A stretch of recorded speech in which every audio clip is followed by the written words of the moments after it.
পাচনতন্ত্ৰৰ সমস্যাই বাৰুকৈ অস্বস্তিত ভুগাইছে নেকি বাৰু? যেনে ধৰক হজম শক্তিৰ সমস্যা, পেটৰ বিষ, মলৰ সৈতে তেজ বাহিৰ হোৱা, গিলিবলৈ অসুবিধা ইত্যাদি ইত্যাদি। পিছে এতিয়া আৰু চিন্তাৰ কাৰণ নাই।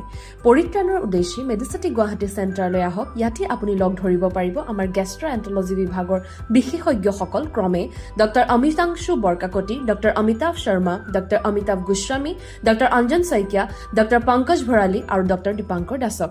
বহু বছৰীয়া অভিজ্ঞতাৰে অভিজ্ঞ চিকিৎসকসকলক যোগাযোগ কৰিব পাৰিব। আমাৰ যোগাযোগৰ নম্বৰটি হৈছে 8486483479 অথবা Medicity Guwahati Bhangagarh GMCH road Nemcare হস্পিটেলৰ সমীপত ভঙাগড় গুৱাহাটী 05 অথবা মেডিচিটি গুৱাহাটী আদিত্য নোভোটেলৰ হোটেলৰ সমীপত GH ৰোড দিছপুৰ 05 অথবা মেডিচিটি গুৱাহাটী হাতীগাঁও শেৱালী পথৰ বিপৰীতে মেইন ৰোড হাতীগাঁও 38। গতিকে পলম নকৰি আজিয়ে যোগাযোগ কৰক মেডিচিটি গুৱাহাটী।